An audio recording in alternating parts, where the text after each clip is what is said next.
như giàu nè nếu nói tin là cũng chắc là sắp tới đây nàng có liền đó bây giờ tôi thấy cái là tin là tao là sắp tới đây nên sẽ là nếu nói tin là mày là sắp tới đây nàng đó cho nên sẽ nè giờ tin nên nhiều thế nó chỉ khai mấy tôi khai trâu tin là theo vì tin là thì li bảo muốn chơi cho nàng có liền và sử dụng cho là biệt cho nên sai thì cho nên lòng nhớ lý ra nàng có liền đó chỉ tin là cũng dùng mua phải luôn về tỷ hù thì mua chỉ nó vì tiền cũng khấu cho đây này nó cần gạo đi theo là bên mà số cá xem một số nữa hơi nhiều rau đi chào lúa xe thằng mới chỉ sản ta là chơi này thì li tao làm một chế thì xin được tao bỏ đi cho bao nhiêu là sĩ thật cho khỏi dùng mua sĩ bát tiền trong mò được nó lúa xe thằng mới chỉ cho một bỏ cho nên tao bao nhiêu ta toàn chơi cho lần câu thả thằng nói chỉ là cũng sĩ thái nhập đây là cũng tao sĩ phải nhận mình nhận được theo thằng nói chỉ mới chịu tao bao nhiêu thì tao làm tao mới chỉ hay đấy những thằng lại tao còn tao bớt sợ tao là họ ấy chỉ bây giờ mới sĩ bát tiền lại các bao mù mà thằng nói chỉ mới chỉ theo luôn thì hai đằng cái tiền của tôi chỉ mới nhẹ rồi chậm một tao nó cứ sau đó xin là tôi chuyển số này cho các cả một số những tao cơ mà thằng là sĩ tao lấy nó ta chỉ những cái tao mình nhận lại theo sẽ cho tao mới chỉ là chỉ năng lúc xuyên đó rồi bé lang lại tao nó mò thằng nói chỉ mới chỉ theo cho mới chỉ nhẹ theo nhẹ có dùng một cái cân đầu liều chỉ nhớ có dùng bé luôn hắn có dùng mỏ nó là nó lúc xuyên nó chỉ này tụi mò thì tao là cái học chế chỉ này nhẹ thì tao sợ muốn đến tụi mò là hai đứa mình sai bây giờ có lo li luôn lệ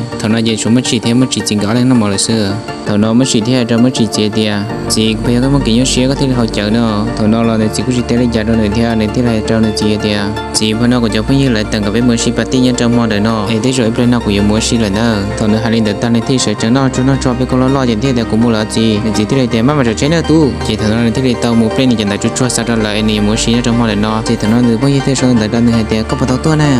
bây giờ có lời sư họ tôi cho mà thằng nó mới chỉ theo xong đại thì cũng chỉ mới chỉ tuổi này rồi cho nó thằng nó chỉ mới chỉ được bao nhiêu thế này xong đại lại thì cho lại mỗi lần có cho hàng ly họ thằng mới chỉ thằng đại thì mỗi lần có cho hàng ly này thế này tao mới sẽ tao không kia trong được bao nhiêu thế này thế này cho nên được bao nhiêu thì tại sao nó nhất cho họ tiêu nó bây giờ chỉ sợ hai ly là bây giờ chỉ đang là thằng nó để mỗi lần có lời chơi youtube chỉ mới sẽ lo với ô cho nó đi theo thằng nói chỉ mới chỉ thi thôi đâu mới chỉ được bao nhiêu tiền hay đây nhớ cho họ thế nào hay cho cụ thế này bao tuổi nữa nè thằng nói mới chỉ được bao nhiêu tiền đi tao hay cho mới chỉ thì chỉ số tôi lấy thì cho lần câu trong câu sư hồ thằng nói mới chỉ theo đâu mới chỉ được bao nhiêu tiền cũng thì mới sẽ tôi này rồi cho nó thằng nói chỉ này được bao nhiêu tiền hay cho tiền chắc chắn tiền tôi sẽ làm mà ý nhiều bộ lá này tôi chỉ kỹ nè thằng nói chỉ mới chỉ theo số cái trâu nên nó chỉ theo được bao nhiêu tiền thì tôi xin nó của linh nhân tôi sẽ chơi bộ lá là này rồi cho nó chỉ này được bao nhiêu tiền hạn gì cho này tiền có mà hay cho cái niệm tiền cả cái niệm bao nhiêu được cái trong miền tây nó chỉ có niệm mới được có xin mà thằng nói chỉ phải theo sau cái nội dung cho bảo phải chịu trên chỉ sang đầu phải theo tao ở linh được mà tôi thằng nói phải theo đi sauจะphải niệm phải chỉ là trường thập phải nhân trong nội dung phải theo tao ba cho theo tập là một là xưa giờ bây giờ xin nên chỉ thằng ba chỉ ô cho linh nào xin theo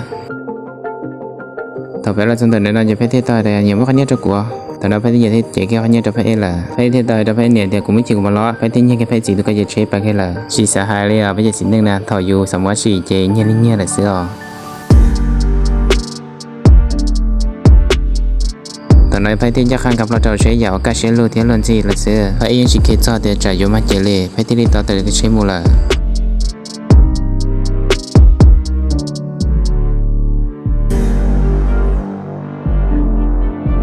ตอนนั้นยังไปก็ต้องมีอยู่เจ้าเลยที่แต่สิ่งเดียวเราก็ไม่รู้ตั้งเลี้ยที่ตอนนั้นไปที่ตอนจริงเราต้องตั้งเลี้ยเดินนอตอนนั้นไปจะก็เข้าได้ไปจะก็ใช้ว่าจะไปจะเกี่ยวว่าจะเดี๋ยวสิ่งที่ตัวปัญญาการเราจบยาวไปรู้ใช่แล้วไปที่ที่ลงให้ตัวปัญญาได้เดียวตัวจีนั่นเราเชื่อกูตัวจะใช้เท่าไหร่ตอนนั้นก็ที่ใช้เงียบเลี้ยแต่สิ่งตัวปัญญาเราเนี่ยจีสนใจจะไปที่รู้เลยตอนนั้นตัวปัญญาที่ให้เราไปเดียวยังก็เท่ากับไปเจกูยกให้ที่นั่นจอเลยตอนตัวปัญญาเดินนอเนี่ยให้ลีน่ารอวีเดียไปจะไปจีรู้ใช้สารนั่นก็ว่าชีซื้อจีตัวปัญญาให้ลีน่าเลยจะไปกูว่าจะตัวเตลิจะเลยเที่ยวไปที่ให้ตัวเดียวกูตัวจีเดียวนั่นเราเชื่อกูตัวสารนั่งน่ะแต่สิ่งที่ปัญญาเดินนอเนี่ยกูจีสนใจจะขอไปให้เลยตอนนั้นไปกูว่าจะตัวเตลิจะไปที่ลีตัวเท่าตัวปัญญานั่นมูล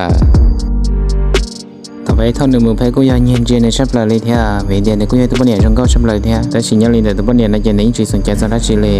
ตอนนั้นจะไปใช้แค่ไปรู้เชื่อเจ้ากูหยุดแต่เลยเที่ยวไปที่ลีตอนยาคารามันเสียชัดจ้อไปที่ลียาคาราจนแต่เนื้อเที่ยวจนเนื้อให้เดียวถอดเสียถอดก็เศร้าเลยยังเขาก็ปะเต้ายังก็อย่าหอเจแต่เราใช้หนอนได้ก็มาจากข้ามเท้าก็ตอนนั้นจิตตัวปัญญานั้นกูเชื่อได้สินดาวลีเที่ยวในที่ลีเท่าแค่เนี้ยจะไปเดียวฮึก็ปังกาขันเนี้ยเราไม่ยอมขึ้นเวลาจะกูหัวตอนนั้นไปที่ลีอุจจาระลีจะไปที่ลีตอนใจแค่ขันเนี้ยจะไม่ยอมเวลา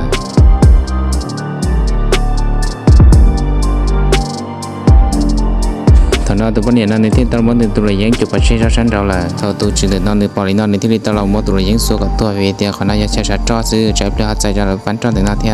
รู้เชื่อถ้าไปอยู่ของท่านเท่าไรเจไปที่ต่อแต่เราละมูตอนนั้นไปที่ต้องการกินในจำเบียร์จนในเดียงก็ลิมเบียวตอนนั้นเพลงกับที่เราต่อแต่ใช้เรามูแค่ละไม่ใช้เรามูเลยเจรงกับตัวปัญญานั้นในยัยด้วยนักโอหักระยะในยัยด้วยนักโอหักจากหลังจากวัดจอนได้ในที่เราโรงเรียนนั่นละรู้เชื่อนั้นซื้อไปตัวปัญญาติดต่อหัวเกตัวเดียก็ใช้น้ำมาจังหวะนั้นไรทั้งก็น่ะ ตัวชวนมาก็ตัวซาเธอแล้วตอนเราไปที่เตะจะไปตัวใหญ่เดียตอนเมย์เป็นอะไรกูตัวซาแล้วที่เป็นอะไรกูตัวซาเจกูมาเลยหุ่นก็ตอนเราเจไปที่ตัวที่สุดต้องละตอนเราเจไปที่ตัวซาตัวหุ่นก็น่ามุดจอตอนนี้ขาดเท่าเลยมัวชินเด้อรู้สึกนั่นก็ที่ตัวเรามีอยู่เอซิคลายนอทางก็ตัวเล่นตัวกินเล่นเลยเจตัวปุ่นเนี่ยนั่นที่ตัวให้จอไปเดียเขียไปเขียได้ชิโน่ตอนเราไปที่เขียได้ชิมานั่นเจก็ปุ่นเนี่ยที่เดียชิท่าเนี่ยเลี้ยงก็จิเขียนั่นเจก็ที่ตัวเขียละตอนเราเจไปก็ยาชิเทไปก็ตัวกินเล่นเลยที่ก็ที่ตัวเขียละตอนเราเจก็จอไปก็หล่อเจกันเกาหลีที่ไปกูยอดหนักกาเกชิยาขาหมดต่อไปจากพวกยินเล่นเหล่าที่น่าทำกันเจกันเนี่ยเจตัวปุ่นเนี่ยที่ตัวปอกแค่ไปตัวกินเล่นไปเลยที่รัวๆที่เดียวก็ตัวกินเล่นรถที่เลยน่าตอนเราไปมาเล่นเจียจับไปเลยไปที่เดียวโอ้ยที่เราจะเช็คป้องเราตอนเราเจนี่ที่เดียวเฮ้ยเราก็ตัวน่าก็ตัวจะชนน่าเฮ้ยที่จีก็จะไปไปที่เดียวกันเลี้ยวก็กับชินาซื้อตอนเราจริงก็เล่นที่เรามือรอชิตาตอนเราไปที่ต่อจะเนี่ยเดียวอุจจาระก็เลยน่าจะจงก็ยังเชียตอนเราจริงที่ต่อเกี่ยวกับชิลให้จะไปเดียวก็ภาษาชิคนน่ะไปที่เราจริงจีที่นี่ที่ต่อจีก็จะไปเดียวตอนเราจะไปแค่ว่าจะเตะจะไปที่ใจเงาเลยที่ไปที่ต่อจะเราใช้อุจจาระชั่วไปที่ต่อมัวนอกกันละ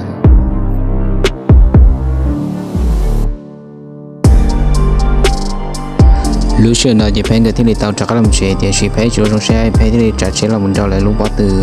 ตอนเราเพ่งกับที่เราต้องรีกิโลใช้กูอยากเจ้าเราใช้รัวเกี่ยวกับมีเวลาเที่ยตอนเราอยู่ตัวจีเชที่เราต้องขี้ขาจงใช้ที่ให้ดังเกิดเดียโอลิจาตอนเราเพ่งที่เราเตะเจ้าตัวจีเชเดียเตะยากูจูจงใช้เอวเจ้าก็บอตือใช้ไม่จีละตอนเราอยู่ตัวจีเชที่เราใช้เกี่ยวกับเจ้าเจ้าหนึ่งบอตือใช้เตะเขาไม่เมลเที่ยในที่เราจังเกิดเดียโอลิจาในส่วนล้วนจูจงใช้เลย